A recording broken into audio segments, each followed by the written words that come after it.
Hey guys, JC Smith here. Alright, so we're going to work on the 6.7. It looked like the majority of the comments said, yeah, let's tear it apart and see what's going on. There's a couple, one in particular I didn't understand. The guy's like, just scrap it. He must have more money than I do. So, anyways, so we're going to take this apart. Now, best case, what could happen is we take the valve cover off of it and we start looking, and like I said, the best case, what I'm really hoping for, probably not going to happen, but you know, this truck had high 200,000 miles on it, so what I'm hoping for is that we take the valve cover off. We're going to see that the valves were just out of adjustment, the intake valves and exhaust valves, and one was out of adjustment and had enough wear on the bridge, the rocker, whatever, to allow the bridge to come off and get cranked in somewhere and stuck and holding the valve open. That's the best we can hope for, and there's no valve damage. We can put it back together and start it and it runs okay. That's the best. Next option might be, I don't know, drop the valve seat out of the head. Haven't seen a lot of those, haven't heard of a lot of them. Could be something could have happened, hold the valve way too open, piston hit it, bent the valve, it won't seal, head's got to come off. Okay, so the best case we could have is we don't have to take the head off. Worst case, we got to take the head off. There's piston damage. There could be damage to the head. There could be damage to the cylinder wall and the piston, at which point the motor's got to come out, drop the pan, replace it, maybe machine work in the cylinder. That's where we're headed. So let's get the valve cover off. Let's find out where we're at. Now, the reason that I'm hoping that it's valves out of adjustment is because they're solid tappers. These are not hydraulic lifters, okay? So these are set up, and every Cummins has an intake and exhaust setting on the sticker, okay? 10 thousandths, and I don't know if that's 20 or 26, hard to see in the sunlight, might be 26 on the exhaust. Me and Matthew were talking earlier, I was live streaming, and he was talking about the CPL. See, CPL is what Cummins calls a critical parts list for this engine. You know, like your block, the crank, pistons, injectors, all that kind of stuff.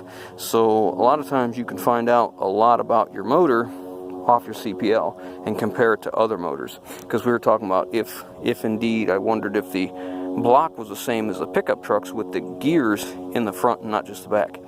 Regardless, I'm on a tangent. Let's get this apart. Let's see what we can find. Okay, so here's a moment of truth. Pull the valve cover off. It's hard to see the sunlight. Here's the bridge. You see a valve here, a valve there. Hard for you. I can't tell if it's showing up, but there's two valves.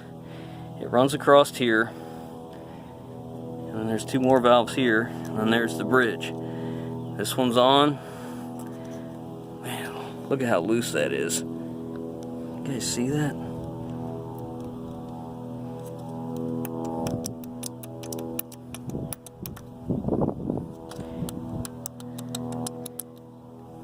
These are all in.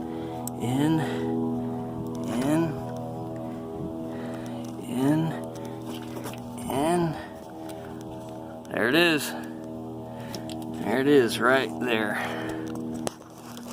Can you see that? There's the bridge. Right there.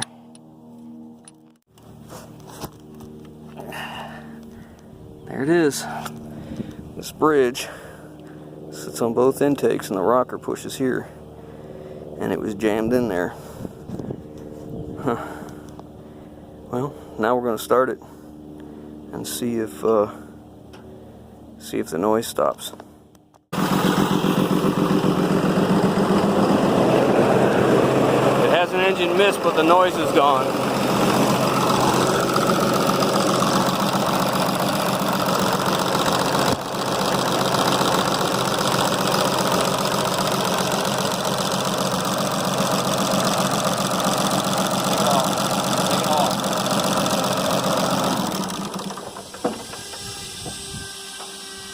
Well, it oils very well. I mean, that whole front was under oil. So now what we have to do is put it all back the way it belongs and then see if it actually fires like it's supposed to. Make sure there's no damage, like the valve didn't hit a piston or something like that. So let's put it back together and see what we got. Now, these things have a little dot right here, and on every one of these the dot is facing this way. So we'll put them back the same way they come off. Now I'm going to put the rocker back in and see what we can find out. The exhaust. Look, that's not even tight. You think that's our problem? Somebody did the overhead and didn't tighten it up. That's supposed to be tight like this so that this can't move. So I bet that was our problem right there. We'll have to check the other one. Yep, the other one's tight. So we'll go ahead and do an overhead on all these. These all seem so far. I mean, the only way to really test them is you got to have no pressure on them. But I mean, that's obviously way loose, which is why this came apart. So probably somebody either did the overhead, didn't get this tight enough, because you run the center down to where you want it, and then you tighten the jam nut. Either they didn't get it tight enough, or something's happened to break that loose, but I'd bank on not tight enough. Alright, I got it all back together. I got the valves, the front valve, the one that was loose, I got it set close without actually, you know, going through the whole entire thing, which we will later if it runs smooth. What I expect to see right now is, if that was the only problem, it'll idle nice and smooth, and I won't have any abnormal noises coming out of the intake. So let's get it set up here and we'll crank it over. Alright, I got my handy dandy little remote starter on another truck right now, and I don't want to take it off because it took you a while to get it hooked up, that starter, because it's hard to get to. So I'm going to use a couple screwdrivers. We're going to start this up, see what it looks like, see how it sounds, go from there.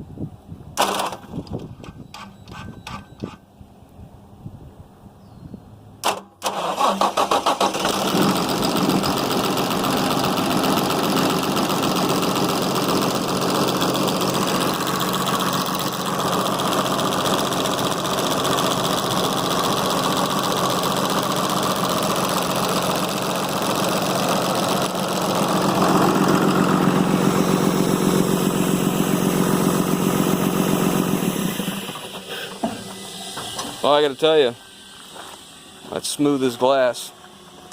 So I think that's the only problem. Boy, was it oiling good too.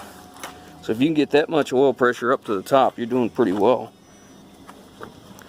What I mean is, high 200,000 miles on it, and it's still oiling really good. You can see it's all over out here. Somebody even got a little on their face. Yeah. Just noticed. So now what we'll do is go ahead and I'll order that keeper that goes on the bottom of that rocker. I'm not sure if they sell that separate or not. I would think, 'cause it's plastic, it's going to break off. And then after I get that, I'll put it on and we'll run the entire overhead on this motor. But it looks like we got a good motor. What do you think? Got a motor to use for something else. That's pretty cool. And it'll probably cost me less than 50 bucks because I've sold off all the other parts. So that's a good day. So that's where we're going to end on this. I'm not going to go through the overhead on this with you. You can find that, I'm sure. There's tons of videos out there on it. But the good news is we got a good motor to use on something else. And now what we're going to do with it, I'm not going to tell you yet. You have to wait on that. So let me get this cover back up because we're done with that. And next, we're going to see what's wrong with this one. Look, it's sprayed oil clear over here on this truck next to it. That's pretty cool.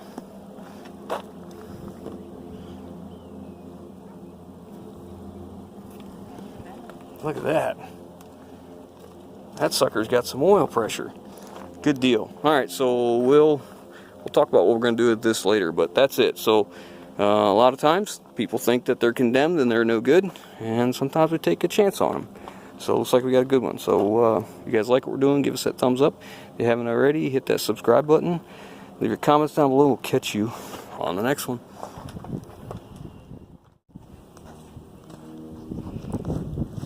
So we have hose clamps, but they're on another truck. So I guess you'd call these hillbilly hose clamps. Because he put these pieces and then just clamps them together. But hey, it works, you know, whatever.